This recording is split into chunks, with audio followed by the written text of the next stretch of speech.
Good evening. I'd like to call this meeting of the Daviess County Fiscal Court to order. This is our first meeting of March 2024.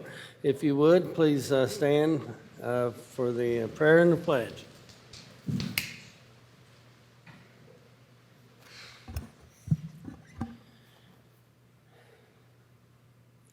Dear Heavenly Father, we pause and we thank you for the many blessings you bestowed upon us.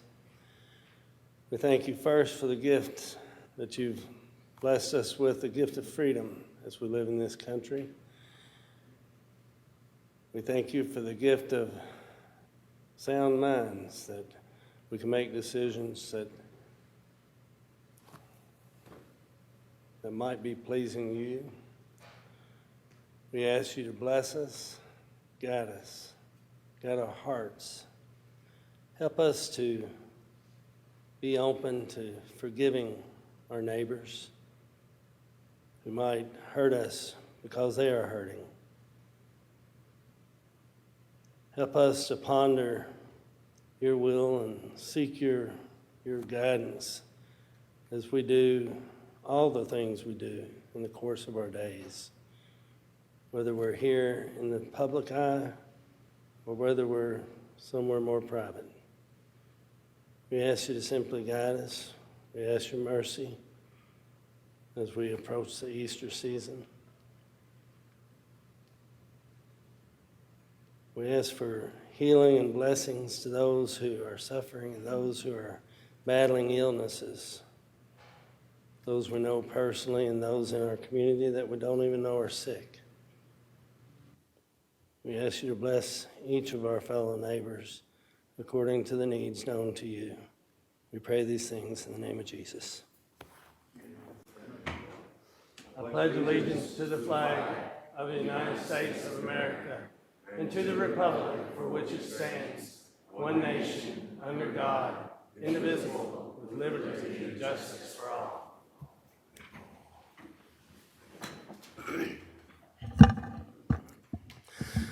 Thank you. We've got a good crowd with us this evening.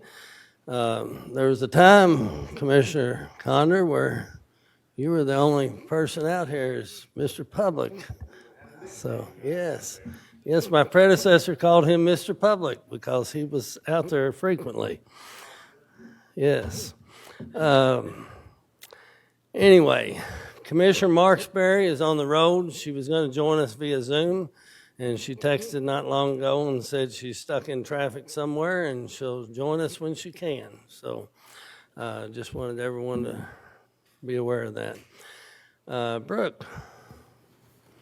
1. Consideration for presentation. A. Owensboro Health Community Report 2024.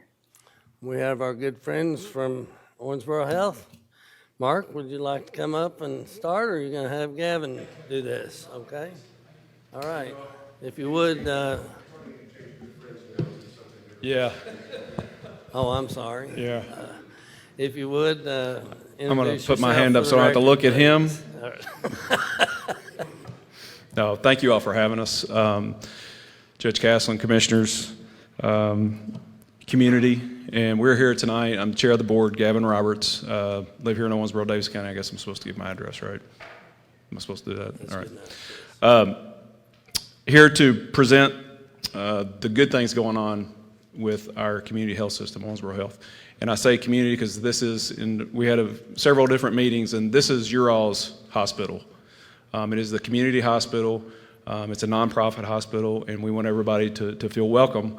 And we feel proud to present this community report to the county and the city once a year to do that. So our mission with Owensboro Health is we exist to heal the sick and to improve the communities that we serve.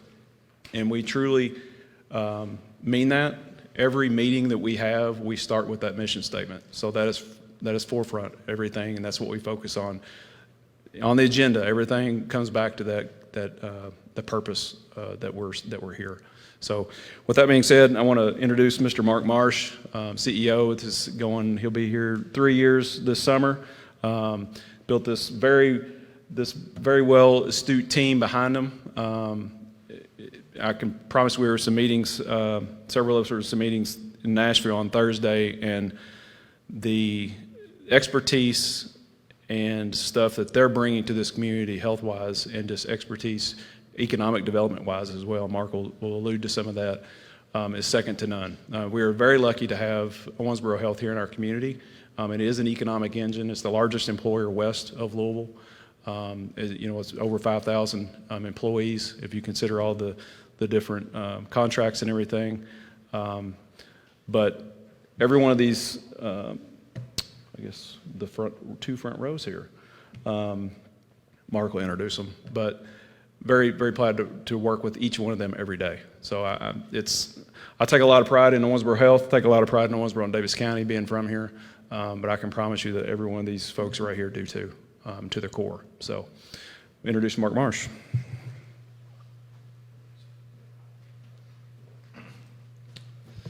Good evening, Judge, Commissioners. Thank you. Feels like it was last week we did this. I actually look forward to this. I really do. And I know I get a chance to meet with each of you throughout the year. And so just as Gavin said, thank you for the opportunity to be here tonight and present to you and others here in the community, just to kind of hear about your hospital, as Gavin said. So I know you got a lot to cover tonight, so I won't go through and introduce every single team member because it might take a while, but I would like one to stand up because I really want you to understand the dedication, and I'll talk through a little bit of this, what they commit themselves to every day. And it's simply put, and you'll see in our mission statement, but together we can do better. And I think that's a true, just a simple analogy as it relates to healthcare. So I'm going to ask this great team that I get to work with every day just to stand up, please. And if I went through the years of service, we got a couple of our folks in the back here as well, but there's thousands of years of service, but a lot of years of service here from a very dedicated group who every day who live out that mission to work to improve the health and the lives that we get to serve every day. So thank you guys for being able to work with you every day. So let me jump right through. Do I have a clicker or do I need to? Here we go. Next, there you go. This is perfect. That's great. Thank you. We'll move past those pretty quickly. There you go. As Gavin said, certainly our mission statement. We're blessed with 16 great board members, along with a great executive team. Those 16 board members, and Gavin has led that. And many of these folks, majority of them, I used to be able to say they all reside in Daviess County, but we now, certainly through the recent changes here, and thank you for that, 15 of the 16 reside in Daviess County. Absolutely, and I'll talk through the region, what we serve, but we're blessed with 16 very dedicated who love this hospital, love this health system, and really understand the importance of healthcare throughout these 18 counties. So again, Gavin, thank you for your leadership. Next slide. So these are our 6 core commitments. I've shared it, and again, I'm not going to read through these verbatim, but this is what we live to. These are our values, our core principles every day. And as I'm just wrapping up now doing town hall meetings with all of our team members, just wrapping, I got 3 left. There'll be 25 town halls we've done over the last 5 weeks. And we'll have over 3,000 of our team members who have heard kind of where we're at the State of the Union. But we touch on this because they're the values. They're the ones that go through that every day. And I think about in every one of our businesses and the changes we've experienced. But I think about the most important up there is that teamwork. Without that teamwork, you can only imagine for every one of our businesses what it would have been like. And so I really appreciate what is the core of our team in Owensboro Health is our team members. And so again, I just want to kind of walk you through those core commitments. I'm going to go, next slide. I'm going to kind of touch on some of these as we get through because I want to keep us on track and certainly allow some time for if you got some questions at the end. But obviously you've seen these are the 18 counties that we serve, and we kind of call in our service here. It is growing. But as we see that roughly almost 600,000 lives are the folks who we get to touch in some capacity in a lot of different ways, and I'll share different ways. You can see the landmarks up there, whether it's hospitals, ambulatory settings, health plexes, physician clinics, and so on. But again, a lot of lives that we touch throughout those 18 counties. Next slide. So these are the various different hospitals. And so we always think about health systems, hospitals, but we know we're moving in a time frame where hospitals are really the secondary nature. We got to have them, But we've gone advanced so much in healthcare, and so much is more in the ambulatory outpatient setting. So you're seeing more of that footprint in doing things out throughout the region that's not necessarily attached to the hospital. But again, these are just some of the bricks and mortar, we like to say. I'm proud of the number of the medical staff. I'll touch on that here in a minute. You look at the number of births, roughly 2,500 births per year throughout the health system. And again, a lot of the bricks and mortar, so we're excited about that. Next slide. These are some of the numbers, and we talked about, as Gavin said, we're the largest employer west of Louisville. Again, you can see the number of team members, and that's both our full-time as well as our contracted folks, such as dietary and some other areas that we have. A couple that I want to share, obviously emergency department visits, almost 100,000 ER visits throughout the 3 hospitals. So again, growing, and we're going to see that even greater. So we're seeing that, and I know folks who have had to visit the ER, this is throughout the country. You're seeing greater increases around ER visits once again, particularly as we've come back in COVID. We all kind of went through a little bit of that drop and decline, but we're seeing that escalate back up to now predating even greater numbers in 2021 pre-COVID. So I'm really excited about the 14-day access. You look at the primary care, I'll touch on that. And so we've grown by 20% in primary care visits. And I know Dave and some others have asked me in the past about primary care. And again, guys, I'm not telling you anything that's not nationwide. We haven't produced enough physicians, whether it's primary care specialists throughout. And there's a lot of reasons for that, and I won't go into all the details. But many of our communities, we're finding out we don't have enough providers. But we've added, and you're going to see a slide, we've added 49 new providers this past year. Some of those are already here, we've aligned with, attached with, but we're very excited about where we're going. But to have 64% or roughly 65% of our patients be able to get into a physician within 14 days, that's may not sound like a lot, but that's way better than the benchmark. We've grown by 20,000 primary care visits over the past 2 years, 10,000 on average, 10,000 more visits per year with our primary care physicians. And so that says a lot, because you hear that, a lot of people you hear in the community sometimes, well, I can't get into my physician. We're adding more primary care physicians throughout. Our family medicine residency program, you guys know that. We have 6 per year in there, so we got 18 through that. We retained 2 of those 6 this past year. So we really believe that's our feeder for a lot of our primary care aspect. And so, but again, 65% of our patients are able to get into that physician within 14 days. Next slide. So these are a few things, again, just to reiterate, largest employer, certainly the economic engine. I'll share a couple things with you. And so as we add a new physician, you can go out there and do your research with Merritt Hawkins. Merritt Hawkins does a lot of white papers on this. But for every physician we add throughout the region, they bring in $3.2 million of economic output to these communities. So $3.2 million. Of that, they add roughly 13 additional jobs, both direct or indirect jobs throughout the region. So we think about, and I'm excited as serving on the Economic Development Committee as well as on the Chamber. Every time we add a new business and we add 50 new jobs, we're really excited about that. So I think about that every time we add a new physician. Again, that's 13 additional jobs throughout the region. You can see the number of team members we have here, and then once again, 50% of our workers, our teammates, actually reside in Daviess County. Even though we're growing our footprint throughout the region, still 50% of our teammates actually reside in Daviess County. Next slide. This kind of shows you, obviously we know there's not a business in there. It wouldn't tell you if you go back and look at your payroll, you look at the cost of doing business, but just look at the sheer number. Growing our payroll from 2019 from $358 million to roughly now $500 million, $494 million, roughly about a 14% increase in payroll. Again, we've done, I know in my time here, we've done 18 additional pay increases, and these are kind of market adjustments. And we have to do them. We want to do that.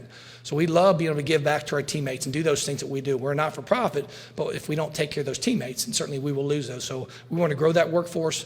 But again, pretty proud of that. As you can see, the number of teammates we have there, but again, growing by roughly $150 million over those past 3 years. So next slide.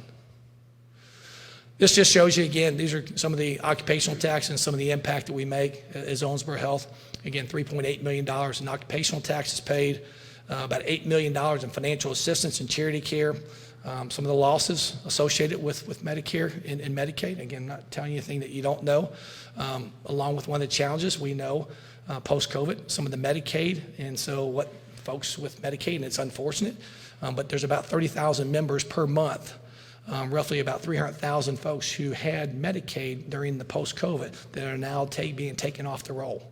So some of those folks are now going to go without health insurance. We're seeing that firsthand. So unfortunately, some of those where we want to get you connected to a primary care to manage that health care, sometimes they're now using those ERs. And that's not the best place to be able to take care of your primary care, your hypertension, cholesterol, and so on. But again, a lot going on as we provide as a not-for-profit. We want to do that, but a lot in charity care. You can see the $6 million in provider taxes that we pay, and certainly part of that non-Medicaid spending. And then lastly, more than $377 million in spending in the local economy by employees and OHRH. And so that's why as we add those jobs, we want to make sure if you live, work, and play here, we want to make sure those funds and those 5,000 team members are spending and doing their business right here in Daviess County and throughout the communities. So next slide. So this is kind of the playbook, and I think I've shared, but this is, as we make decisions, these are our strategic imperatives, our strategic pillars.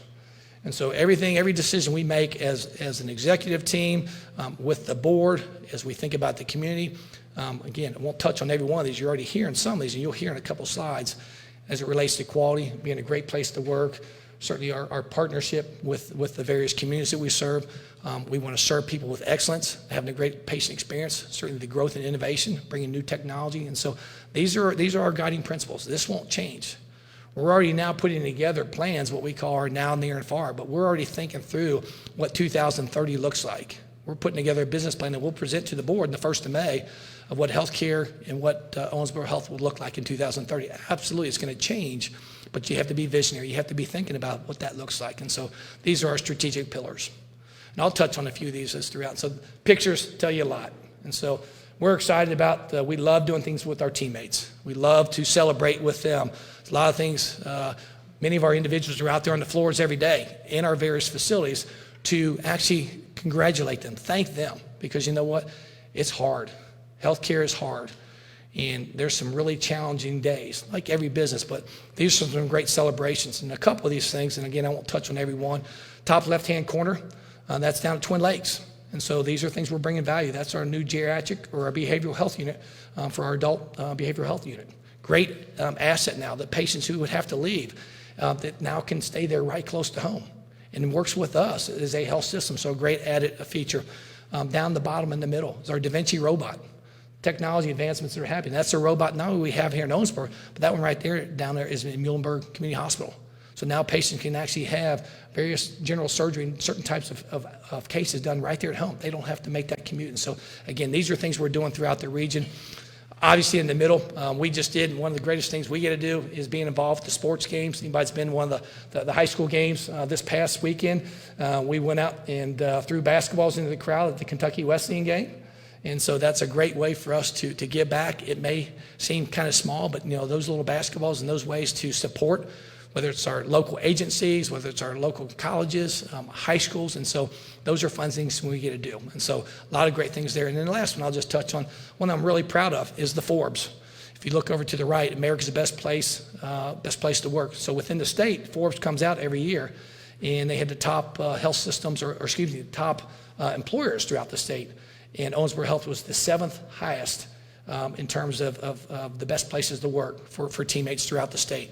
So we take that very seriously. As you know, we work really hard to go out and recruit, but more importantly, we work really hard to retain our great team members. And so one of the greatest things I get to do every month, what I love to do, is I actually write a personal note. So for team members who have been with Owensboro Health for greater than 40 years, I like to send a little note to them to their house, a little gift. And on average, I sign probably 5 or 6 individuals per month within Owensboro Health who have been with the system for 40 years or greater. And you think about that from a healthcare standpoint, a hard job, but to be doing something for 40 years, being that dedicated, that says a lot. And so, again, we love to celebrate those individuals. So, next slide, please. These are just some of the technology advancements. And I'll, again, just kind of gloss over this. The Ion robot, that was the robot you saw there in the top. That was with our new pulmonary critical care docs. It's a new piece of device that now we can actually do advanced types of procedures that in the past we would have to set and we'd have to wait. And so when there's a potential of a cancer or another type of situation, this robot now allows us to do therapeutic and different types of procedures now instead of waiting on something for 6 weeks. And so I can tell you, Dr. Brazier, who's one of our pulmonary critical care docs, said, Mark, this has been one of the best game changers we've had. We've now been able to treat patients in the past who had to wait 6 weeks, a huge impact for this area, for this region. So great regards to that.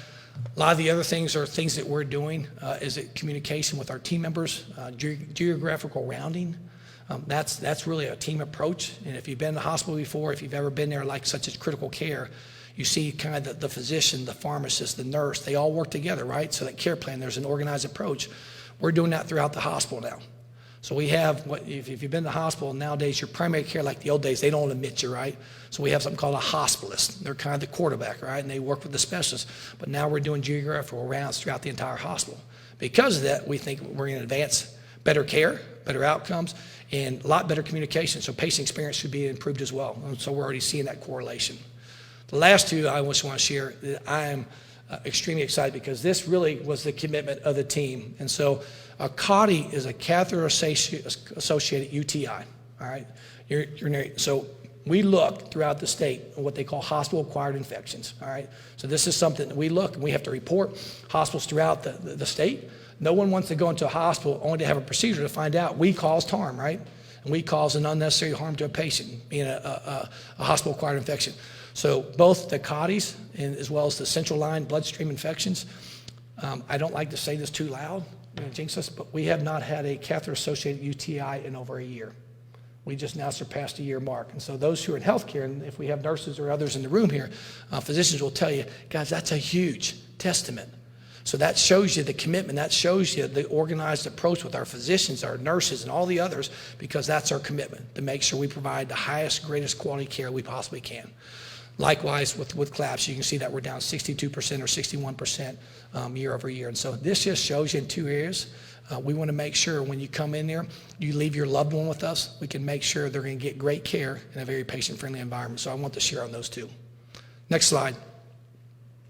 Health Force Kentucky. And so one of our newest members here in the back, and some may know Gilbert Mischel. Gil is now our new Director of Government Relations. We're glad to have Gil back here in Owensboro, his hometown. He's been serving with Senator Mitch McConnell, and that's a great catch for us. We're glad to have him back. I know his parents are glad to have him back in Owensboro. But Gil and I spent the whole morning up in Frankfort this morning. We met with all 9 of our regional state senators and representatives. Had a great conversation with each of them. We meet with them regularly on a regular basis, but today sat down with each one, thanking them and sharing the stories just like we're doing here, what we're doing, what can we do to help to work together. And so it was a great day. And so we spent from 8 o'clock till about 1 o'clock today, ended with Robbie Mills. And so again, it was a great day, but got to see all our folks, and they're great ambassadors. This one particularly, we know Representative Suzanne Miles. Many of them played a very important role. We love this. And so we've been talking about this. You've seen, if anybody's seen the mobile van, this is the collaboration, if you recall, with the 9 universities. We're now within the high schools right now. There's 1,500 high school students throughout the region who have seen this. And so we're going to be teaching these math and sciences throughout the high schools. The construction should be underway here in the weeks to come in the business center. You guys have probably seen, if you've gone through the old business center, what used to be the Winn-Dixie, all those team members who are now being relocated, some working at home, some are at the Ford Center and elsewhere, but that will become the new innovation center. And so that will have virtually 11 different simulation labs in there that now it's going to have the application, the teaching, the learnings, and those things that we can do. It's going to have a better experience. So we think we'll produce a better healthcare worker with that. And so this is going to allow folks throughout the entire region to advance their healthcare skills. There's 31 clinical pathways. Again, whether it's Dr. Scott Williams, his father Larry, Dr. Mitchell, and so on, but those 9 universities have been directly involved. And certainly Bart Darrell has been leading that charge. And we've got the mobile van. The second one is being built right now at Bruco. And so they're booked out about 7 weeks out. And now the high schools, the superintendents and others are so excited. The kids are energetic. But this will be something we'll be talking about, not just at a state level. I sat the other day with the Farmers Breakfast with Congressman Guthrie. And so Brett and Senator Rand Paul and others who are talking about this, they know about this. So this is something that's going to be certainly talked about throughout the entire state and as well as the country. So more to follow on this. Next slide. As I mentioned, we've added 49 new providers over this past year. And again, and it's tough. You named especially. There's a lot of history, predates the COVID We don't have as many what we call GME slots, not as many slots for physicians. So we've kind of caused this challenge. But as you can see, these are a couple areas, cardiothoracic surgery, ENT, so on. But what I'm more excited about is we have 14 individuals right now who are from this area, theoretically, who are right now somewhere in their training, either in their fellowship, their residency, medical school. Most of them are at the end. They may have a year, 2 years out. 14 of them who have already signed what they call a stipend agreement with us. They're already committed to coming back. So there's things we can do with them along the way. So while they're finishing their training, a year, 2 years out, we got one that's still 3 years out. But again, they are committed now to come back to work with Owensboro Health. So we're very excited about that. And so that's what you have to do. I hate to use the sports analogy, but we're recruiting at a younger age. I think there'll be some who come through the Innovation Center in the long term. It may start with the nursing or a therapy, but may become a physician in the future. So again, you can see our commitment about not only recruiting, but more about the retention of those physicians. So 91% retention rate is exceptional. Again, the benchmark, hey, those who are greater than 85% in today's world are doing exceptionally well. So 91% retention rate on our physicians. We're really proud of that number. Next slide. These are, again, I'm not going to go through every one of these. These are ways, as we talk about partnering with communities, I'll let you read through a few of these. I'll talk, just on one or two of them. Obviously, the top one, we want to give back. I know Debbie and Dr. Tidwell and some others who are here, Tracy from the foundation. But we had the pleasure just recently of doing our community grants. You guys know that those grants. And so this year, we really focused on two areas. We want to look at housing. We want to look at mental health. So we just most recently gave out about $400,000 with the community grants that help and really promote and work on those housing partnerships, on that mental health aspect. We've given over $1 million over these past 2 years. And so that's our duty. We want to do that. We're fortunate. We're blessed we can do that. But there's many ways where we can work. Myself and many others, we've gone out and visited pretty much every not-for-profit here, try to understand what our role is. Some of that is monetary. Sometimes it's going to be our workers. One of the things that we're excited about, and again, I don't want to get ahead because I may get myself in trouble here, but Habitat for Humanity. And so there's some things, announcements are going to be coming forward with that. But we know housing is a challenge, and our eyes have been opened. I've heard more about some of the stories and what's taking place here really is staggering. And so we want to do our part as well as with mental health. And so these are a couple of the areas, Judge and others, who we've really focused on. So again, the meals, we're excited about the meals programs, all the coordination, how we can, certainly play a role in that as well. So these are just some of the key areas around the partnering. Next slide. So these are some of the things on the horizon. And so obviously, as I've talked about the technological advancements, we know the Mitchell Memorial Cancer Center, guys, is highly recognized. We do a lot with UK and others, but again, we have patients who come here, may go on to get additional therapeutic treatment in Nashville, at MD Anderson, wherever it may be. Most times they come back and say, well, who's giving your care on your routine cancer care? They're doing an exceptional job. So it is highly recognized. I know we have board members who went through our cancer program, and they said not only the clinical piece of it, but the compassionate care that's provided there is outstanding. So the linear accelerator, we have two of them. One just was taken out of operation. We're going to have the new state-of-the-art. It's being constructed as we speak. So that second LINAC for radiation oncology will be in place, be up and running by August 1st. So again, these are technology we want to keep ahead, and we want to make sure we have the latest, greatest technology. And so this is a great area as we think about cancer care. The partnership, I think last year I probably shared with you, I'm trying to think of the timing because we're just approaching the 1 year mark with Optum. Optum is the partnership that helps us on two different areas, and they're helping us in a lot of different ways, and Gavin alluded to a meeting we were in Nashville, but they help us with our revenue cycle. So there's a lot of things that go on. It's a very complex business. More importantly, they help us with our IT. IT touches everything we do. And we think the first one, just our electronic health record. But there's not a project we don't do in the hospital that somehow IT doesn't play a role. So just like healthcare, having a number of resources to be able to do that, they've brought additional hours and resources to help us. And so in the past, we've had to table, we got 2 IT projects, can't take another one right now. We can do many, many more IT projects or projects today simultaneously because of those resources. So we're excited about the Optum partnership. I've talked about the volunteering, the things that we're doing. Every one of us serve, and I think I can say every one of us, we challenge ourselves to serve on a board and a not-for-profit throughout this community. It's our way, and I know what I heard 3 years ago when I got here, I said, Mark, one of the things we want to see greater visibility out of the folks for Owensboro Health. We committed to that. Not that we weren't, But again, there were a couple faces that were more common. I'm hoping, and many of us in various ones, you've seen these faces throughout, whether it's participated on Friday after 5, whether it's at other community events.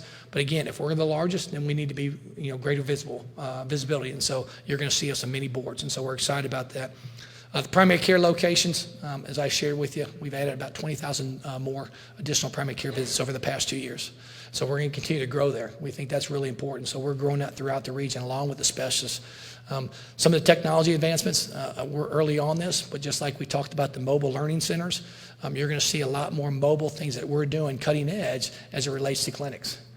It's much easier because we can't build bricks and mortar in every quarter, but as we have some mobile capacity, particularly with the geographical footprint we have, we want to take healthcare to where people are at. So there's going to be some things you're going to see on the mobile aspect that we're actually working on to be able to take healthcare to where they're at. The specialists I alluded to, and then lastly, is we want to do a better job because sometimes in healthcare we know these devices have changed our business a lot, right? We know social media, and you know what? We're not perfect. We make mistakes, and we'll be the first to tell you we have no problem sitting down if we can learn to do better. We will make some mistakes, but I think we do a lot of good things. And so I have people stop me every day, Mark, I know you hear all the negatives. Let me tell you a great experience about mom or dad or whoever else. There's a lot of good things we do. And so we want to make sure, as Gavin said, this is your hospital. We want to do the best, that people have confidence, they have trust. But we're going to do a lot more in our social media platform because you know what? Social media has taken over in terms of how we advertise. Brian's here with our marketing team, but we're entering into an agreement with a company who that's all they do is they do social media around the healthcare platform. And they've worked with the biggest health systems in the country, such as Cincinnati Children's, Ascension, and others. And so we've entered into an agreement with them so they're going to be helping us and certainly getting our message out there so people know what services we offer, what we can provide throughout Owensboro Health. So again, this is just a touch, as I shared with you. We went through a lot of slides here with you. But again, I hope that you, and I know I get to talk with the commissioners, I talk with Judge, you know that we're serious. If there's things that we can improve, I get phone calls, others do. We want to make it better. And I do believe the more that Owensboro Health and Owensboro, as we come together, we will be better. And healthcare is going to be vitally important. As I shared with you, 2035, think about these statistics. They're predicting by 2035, we will have more folks in our country that are greater than the age of 65 than we will from 17 years of age or younger. Our population is growing therapeutics, but we're going to have more folks, and we know folks 65 or older, just the nature of it, they require 4 times the amount of health care in services than folks 17 years of age or less. So again, we're trying to look at that. I know last year I shared about the geriatricians, the things we're doing around that to better serve the community, and so we want folks to be able to stay close to home wherever they can. So a lot there. I hope that you know that. I know, Judge, again, we're pretty transparent. If there's things and others we can do to make it better, pick up the phone and call. And I think you know that. We're going to look into it. You know that. I know many of those conversations, just like Dr. Dufresne and Dr. Kelly and others who have done, whether it's through COVID. But again, we want to provide and meet those needs however we can throughout the region. And we're just honored to be able to serve. And it's back to the mission statement. As our goal is to heal the sick, but more importantly, it's to help improve the health and the lives throughout the community. If we do that, that's what we walk through, and we walk through the doors every day. That's our mission, is to truly make sure that we're devoted to that. Well, I appreciate you, and I appreciate your team that you've put together, and I appreciate all those who choose to work in healthcare, because when there's a need, we don't want to wait, and I appreciate it. Commissioners, do you have any questions or comments from go ahead, Commissioner Condor. Thank you, Judge. Mark, always a pleasure to see the people that change lives, make them better. I've done this since 2017, especially when I was elected official. And so my first question is always, how's your cash position going? How many days of cash do you have? Which really is an indicator of how well or not the hospital has been doing. Because there was a time when it was a little concerning. How is it now? I'm glad. Somehow I thought that question might arise. I do it every year. So 150 days. So we're the same as what we were pre-COVID. And I would just leave it this, is the cost of doing business. I won't tell you the exact, but with what I shared with payroll as well as supplies, like every supplies, you think about the drug costs, everything else. So costs are going like this. So we're still at 150 days at a much greater cost per day ratio to run the health system. Because year over year, you had a 14% increase, I believe, in payroll. Just in payroll. Just in only. payroll, not to So mention to drug maintain costs. those number of days, reimbursements and other things have got to occur to make that happen. Absolutely. Correct? Just for your consideration, my chart, whomever handles that, I'm not for sure who does it. Just as a consideration, whenever you go, and I'm one of those aging individuals, right? You'll get a lab test, just a blood test, okay? Before anybody ever comes back into the room to even talk to you, a physician or whomever it is, boom. I mean, it's on there. So it's a good, bad thing, really. Because if you, like, I'm fortunate enough myself, I'm married to a nurse. She can interpret everything that's on there for me. Most cannot. So sometimes, just as a consideration, you may want to figure out a way to where certain information is, maybe you have a gatekeeper that kind of goes, okay, now you can see it. Because it is nervous at times when you're getting certain test results before anybody tells you what it really means. Yeah. So just as a consideration, but all of your nurses, and especially what is happening out at Mitchell Cancer Center, to have a personal feeling there, as do others, have a personal connection there. The nurses, angels, just absolute angels out there. They do an outstanding job. I don't know what you paid them, but they're awesome. They are fantastic. When you're dealing with life every day, death every day, they bring a smile to so many lives. They truly do. So I thank you for that, Judge. Thank you for the opportunity. Yes, sir. Mr. Castlen? I just want to say thanks, Mark, for being here today. And as some know, I've worked for Owensboro Health for about 5 years before doing what I do now. And I loved the time there, but it had a lot to do with the great leadership that I worked for as well. And continuing to create that culture of leadership that I got to work for, and a job that had some stressors as well, although not clinical. And I do appreciate very much of actually doing following the mission of healing the sick and improving the health of the community. Do that as such great community partners, not just with the boards, but also seeing Owensboro Health's banner on so many things, getting behind what it can do financially, the things that would not either exist or they might not keep going like they do without that support. And thank you so much. Thank you, Chris. Thank you. So I've got just a couple questions. You alluded to one of your early slides that 64.5% of our people have 14-day access to primary care. Explain that to me, and you mentioned that it beats the benchmark. What is the benchmark? So benchmark, again, actually, Matt, on the benchmark for that one, what was the actual number we got with the 64? Yeah, so the definition is, so within 14 days, how many new patients can you get in an appointment to see a primary care doctor? So 65% of the time, a new patient can get in to see a primary care provider within 14 days. We benchmark anything greater than 60%, we feel really pretty good.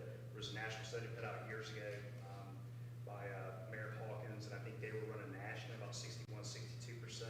So despite some of the challenges it is to recruit and the limited number of primary care providers, we feel like we're doing pretty well. But that's not good enough. We're going to continue to work on it. We're going to think about leveraging technology. The MyChart comment, how do we make a better online presence, make it easier for people to get in to see us? We just did something within our urgent care centers now. It's called On My Way. So if anybody's looking for an urgent care appointment, you can actually go onto the website and say, I'll be there at 2 o'clock. We'll hold that spot for you. You can kind of go right through. So we're still looking at ways to make it even easier, make it better. But anything over 60%, we feel like we're doing a pretty good job with that. Okay, thank you. And if I heard you right, the old Winn-Dixie building, that did you say within 7 months that you're going to be? So up they're and starting running? construction, construction, because remember, this was governed through KCT through the state, so there were some different things. So all the plans, architectural design, all that, the 11 simulation labs are in there, that construction is now underway. Okay. So we had the architects, we just had to deal with some of the funny, I know Beth is our system CNO, others have been involved with that, but I know Beth has been very involved with Bart and others, along with the college professors and others. And so Beth, I know, again, the simulation labs, we know what we're designing. Yeah, so I don't have a date for movement. Okay. But we do have, we're right now working on what's included in those simulation labs and then the clinical pathways. I think Mark mentioned, we're actually reaching out and looking around our community to see what are our needs now, but what are our needs going to be for the future. And then we're partnering with those schools to say, who has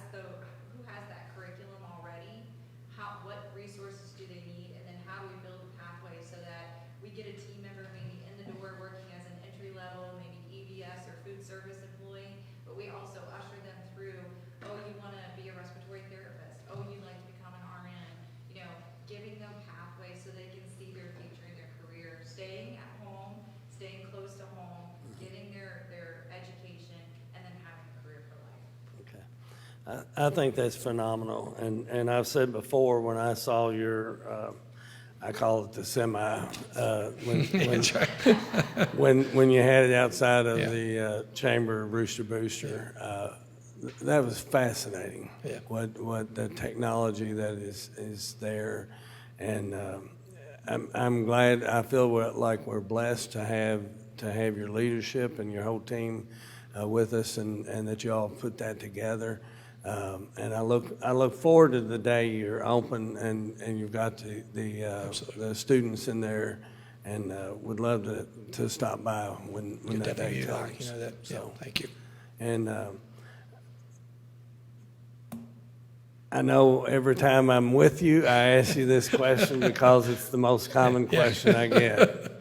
But on the ambulance, not being out and I know that's something you've been trying to take the lead on, and I know it's difficult to jump through some hurdles. Do we see any progress, or is it just a slow, cumbersome trip right now? I think we're making, so one of the things, we have a daily check-in every day, so we always want to know how many ambulances are out there, the runs, because again, there's a lot of, what you think about is the ambulances, somebody's showing up for a 911 call. We have other types of runs and taking nursing homes and all these others, and so we know exactly how many ambulances are available. We work really closely with AMR. I know their group. I know Dr. Kelly and others who are involved with that. I actually had a call most recently with AMR because they're working on a national contract with Blue Cross. And so I actually met with an individual colleague of mine in Louisville around Blue Cross, because that's the biggest, obviously, commercial. And so they're working right now, AMR is working on a national contract with them, which will impact some of the things that you and I discussed on that. Good. And so my hopes are, I'm optimistic. Blue Cross doesn't move really.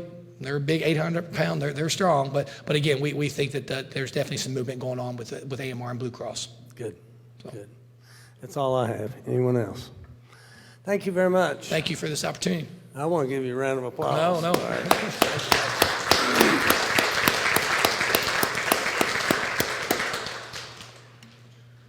And you all do not have to stay for the rest of the meeting, all right? Thank you again.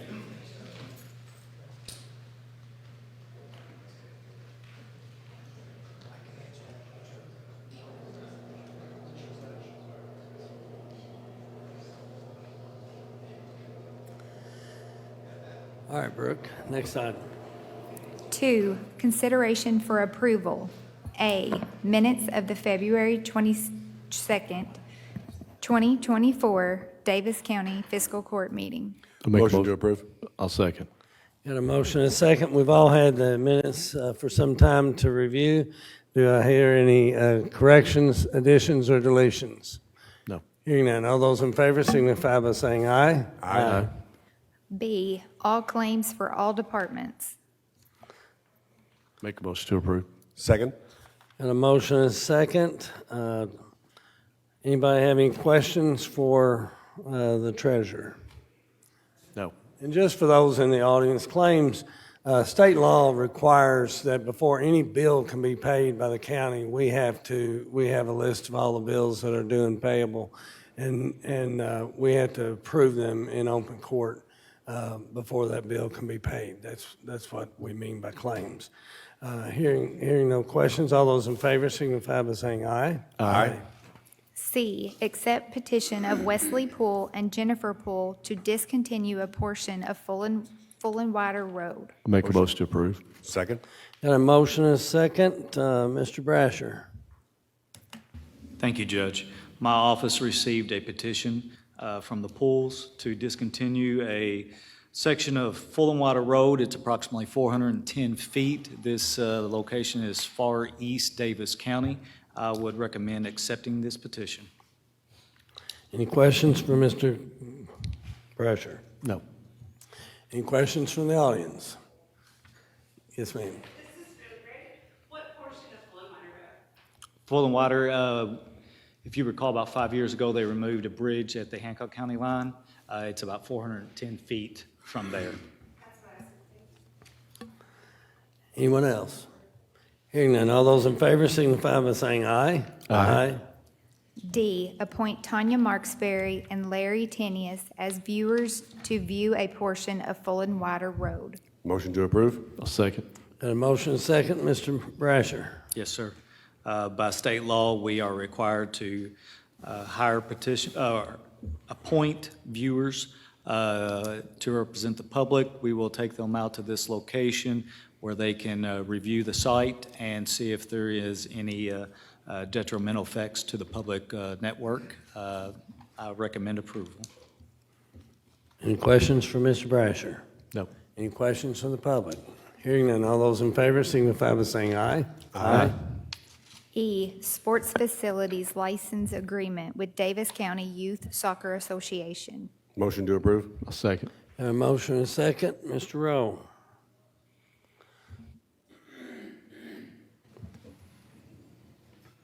Good evening. I let myself on mute, so real quick, and then I'll turn this microphone on. Too much.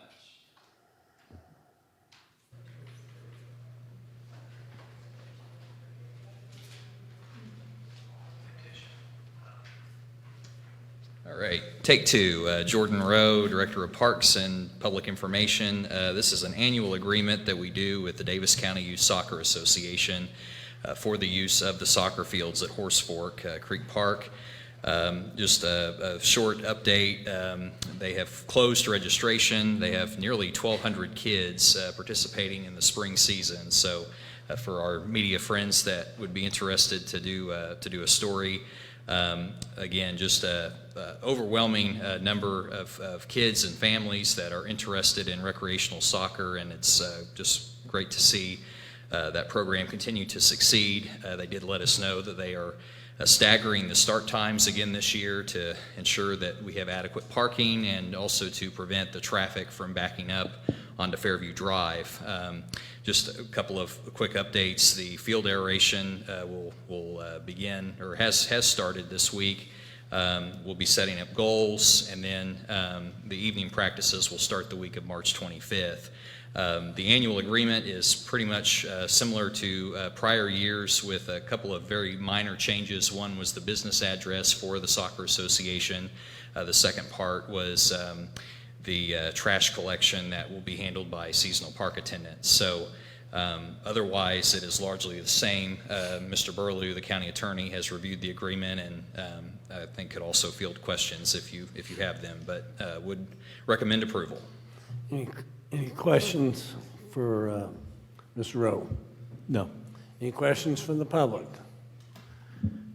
And I would like to just let the public know Commissioner Marksberry has been able to join us online. So all those in favor signify by saying aye. Aye. F, solid waste disposal agreement with Regional Water Resource Agency. Make a motion to approve. Second? And a motion and a second, Mr. Smith. Yes, Judge. As you all are aware, we passed a new rate schedule for the solid waste department. As we were going through the implementation of that back in December, we noticed everyone needs to either be on a rate schedule and pay that fee, or we need to have a contract associated with it.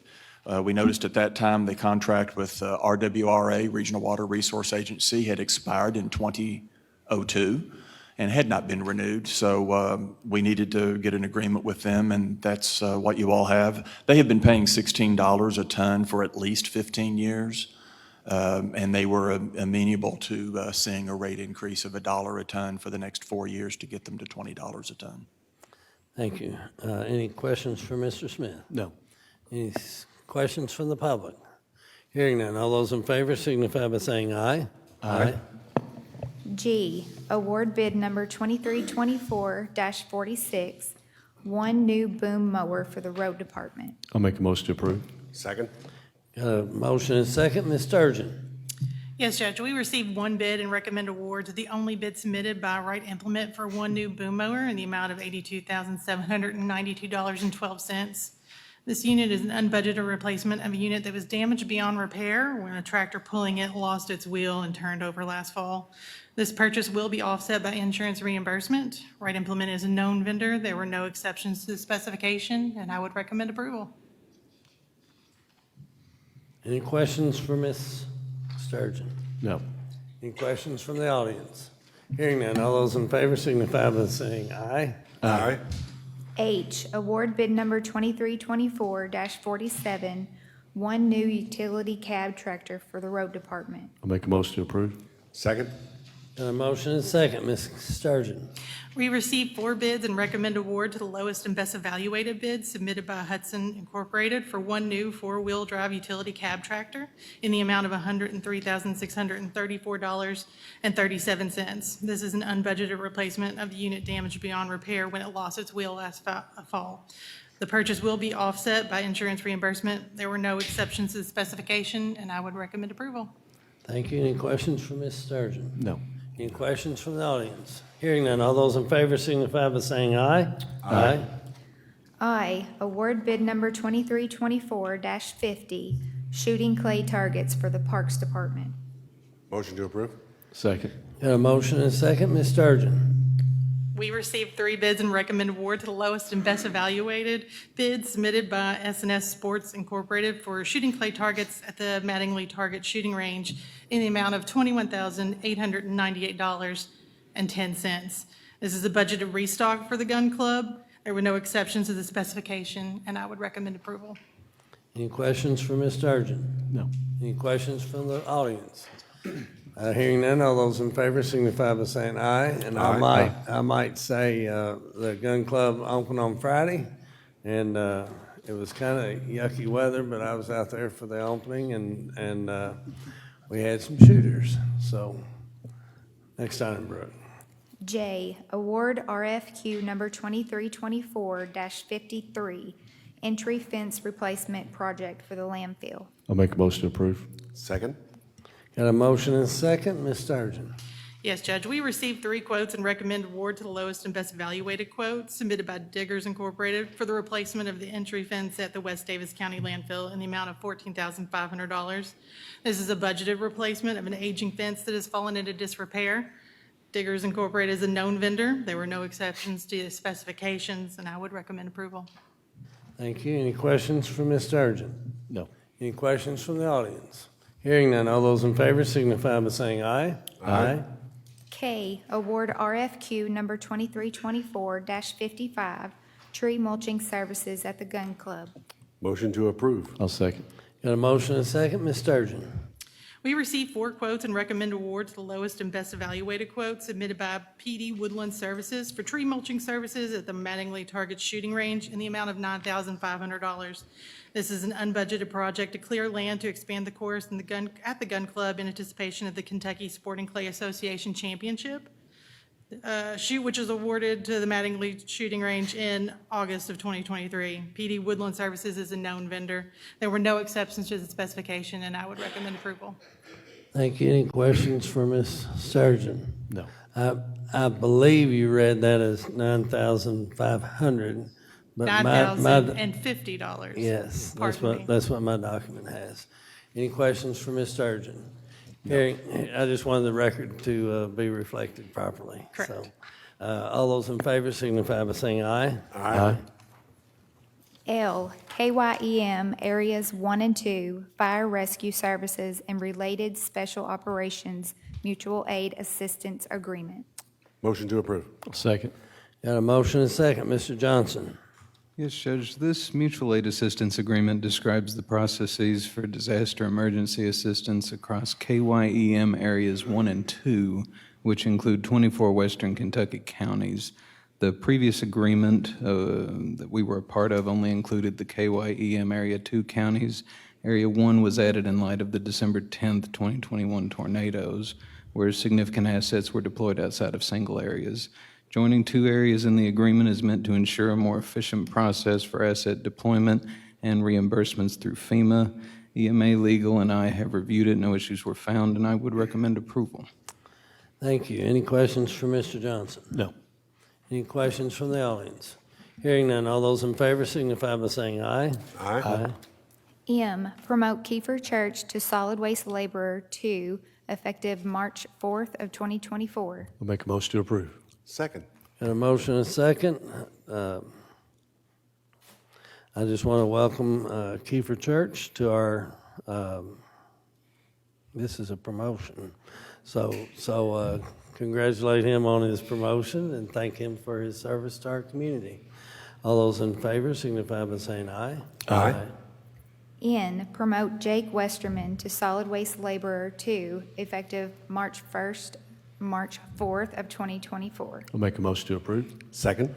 Got a motion and a second. Again, this is a promotion, and I want to congratulate Jake Westerman on his promotion and also thank him for his service to our community. All those in favor signify by saying aye. Aye. O, promote Jacob Vanover to lieutenant with the fire department, effective March 4th of 2024. Motion to approve. I'll second.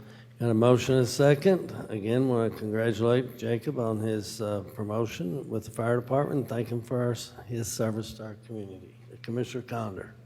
Thank you, Judge. I did receive an email, I believe everybody on the court did, from Jacob today, and it's always good to hear that email and his appreciation for being promoted. He was humble in his acceptance, and he's a good guy that his family is really supportive of him protecting all of the citizens of Daviess County. So it's great to see those type of emails come through. Agreed.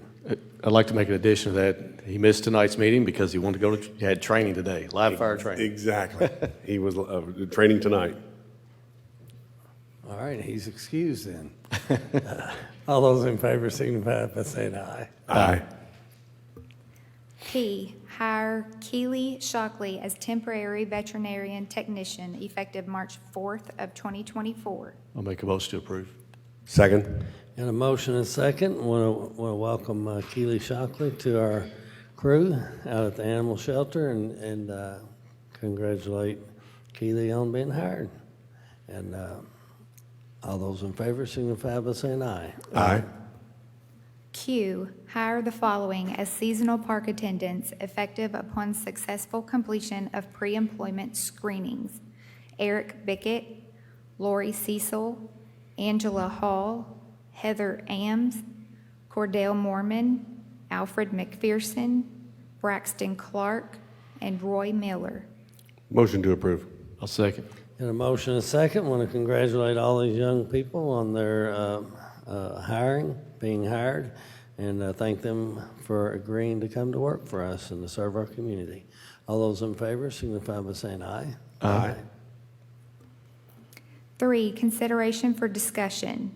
A, first reading of KOC A.104.01, 2024, 02-2024, Budget Amendment Number 1. This is a first reading, so we don't need a motion or a second for those in the audience that might not understand.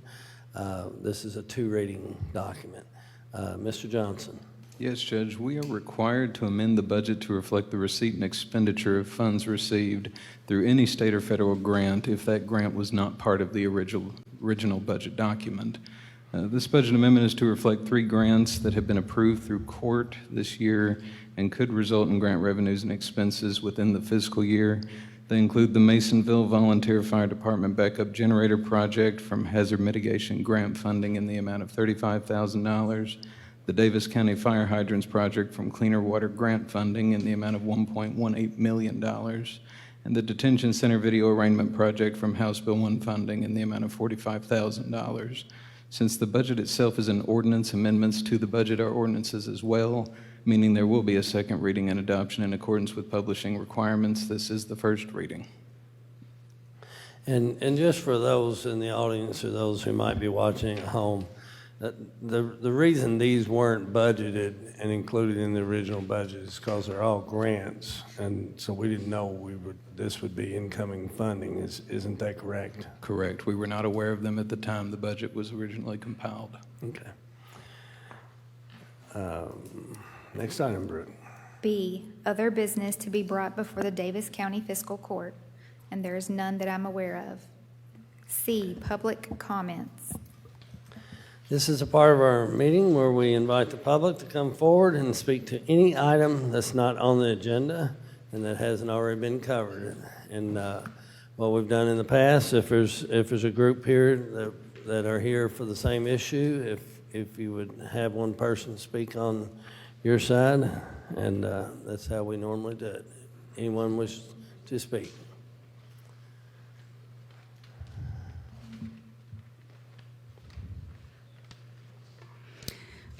Good evening. I'm Debbie McCoy, live here in Owensboro. The Coalition for an Inclusive Daviess County is here again today to remind the County Commission we are not going anywhere as long as the threats to Daviess County's marginalized communities continue. This is about more than the library or its board, or the fact that the law was changed to give the judge executive the sole power in bringing nominees to a vote.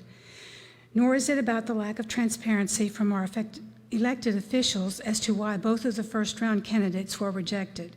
For many in our community, the fight for the library represents much, much more. It started with the protest against the adults-only drag shows at the Ghost Light Lounge. Then there were protests against Pride Month programming at the library. Then came the book audit, in which many of the books labeled pornographic are books written from a Black, Indigenous, people of color, or LGBTQ plus perspectives. The fight isn't just about library books. It's about a group trying to reject LGBTQ plus representation and acceptance within Owensboro and the Daviess County. It's a step backward, and it's clear that this effort will not stop with the library books. The Daviess County Public Library is a public service used by many walks of life, not just social or political conservatives. It should represent all members of the community. There is an ongoing narrative that the library has done nothing to compromise with the DCC4D. In reality, the library spent thousands of dollars implementing a new age-restricted card. Supreme Court Justice Ruth Bader Ginsburg said, "We will all profit from a more diverse, inclusive society, understanding, accommodating, even celebrating our differences, while pulling together for the common good." Ironically, a biography of Ginsburg is one of the original 248 books that the DCC4D wished to remove from the children's and young adult sections of the library. Certainly, that book isn't pornographic. The Coalition for an Inclusive Daviess County was formed to advocate for those who don't have a voice, who may be afraid to speak out during these tumultuous and divisive times in a community that is growing more and more actively hostile towards them daily. Our mission is not to antagonize or insult, but we are more than willing to call out misinformation and the lack of transparency from our elected officials when we see it. Our ranks are growing weekly, and the community at large is watching. Our hope is that instead of looking to the prejudices of the past and present, our elected officials are committed to building a better future for all Daviess Countyans. Thank you.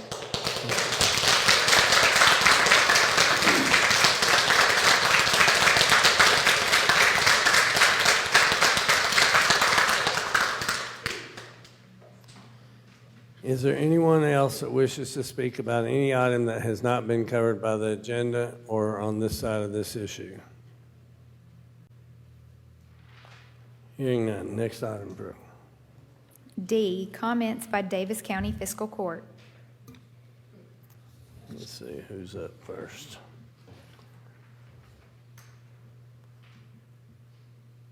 So I'm going to pass on Janie. I don't know if she's, can she communicate with us, Jordan, or is she muted, or? She's unmuted. So Commissioner Marksberry, you're up first if you want to say anything.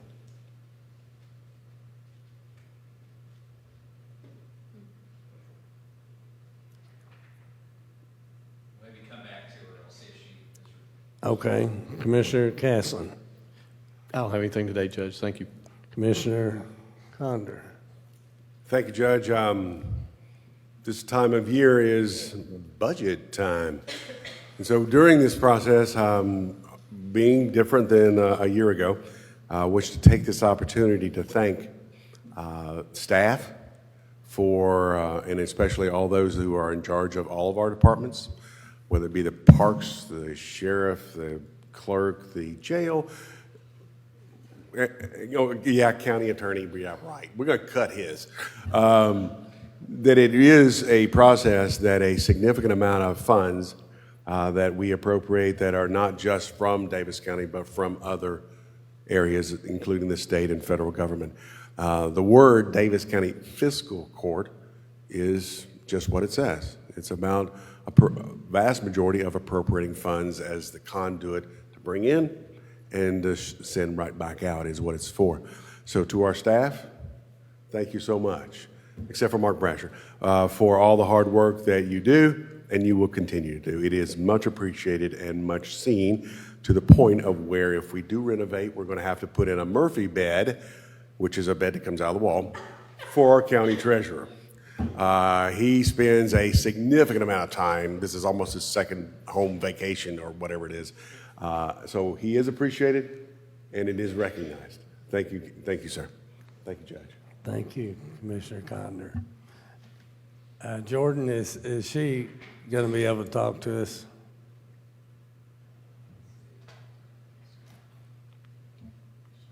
Is that you or her moving the mouse around? That's me. That's you, okay. Well, then I'm going to say that she has nothing to say. She could have sent a text. Is there anything that I'm overlooking before I say we're done? Because I don't have anything. No. Without further business, this meeting is adjourned.